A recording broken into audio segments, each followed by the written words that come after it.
planning to use a song or a poem in your novel, here's some advice.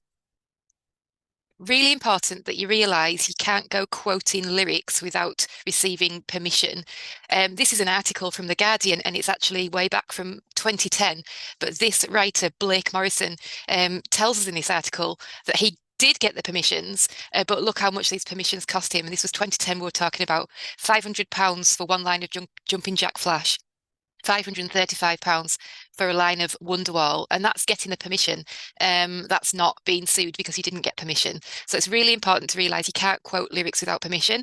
And I think for most people, it probably means don't quote lyrics. It's not worth it. But what you can do is you can mention the names of artists and you can mention titles. So if in your novel you have he put on his favorite Lady Gaga album, one posted plastered the dorm walls, a vinyl edition of Beyonce's Cowboy Carter sat on the coffee table, or a group of lads belted out the Mr. Brightside chorus to the delight of onlookers, that's all absolutely fine. You can mention artists, you can mention titles, but it's really unwise to feature them as a character. So, don't have Beyonce in your novel, for example, because if there's anything negative that you write about Beyonce, then you're leaving yourself open to like legal suits and so on, and that wouldn't be worth it. Now, if you are using the titles of songs or albums, just be aware that there are styling conventions of how that should look on the page.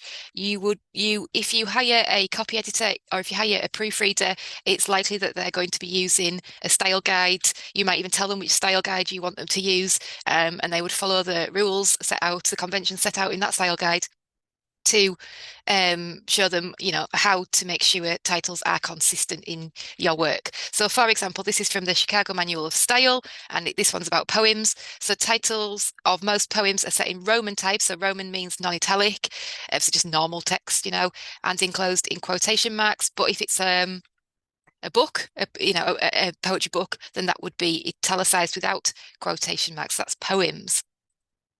Songs, long musical compositions are italicized, so take that to mean, albums are italicized, but then the titles of songs are Roman, so non-italic, and quotation marks, so says the Chicago Manual of Style.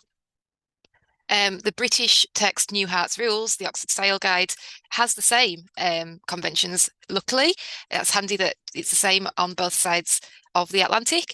So you've got song titles in Roman type with quotation marks, and you have got names of albums in italics with no quotation marks.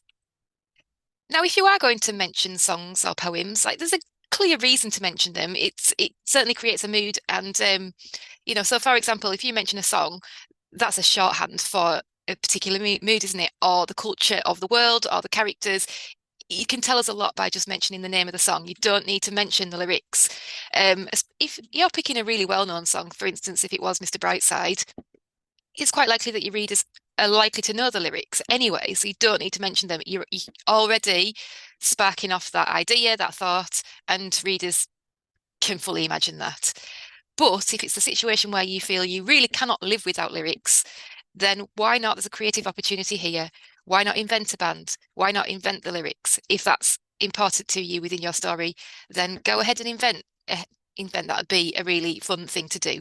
So just as a reminder, songs and most poems take quotation marks, but names of albums or poetry collections take italics. And that's all for today. Thank you.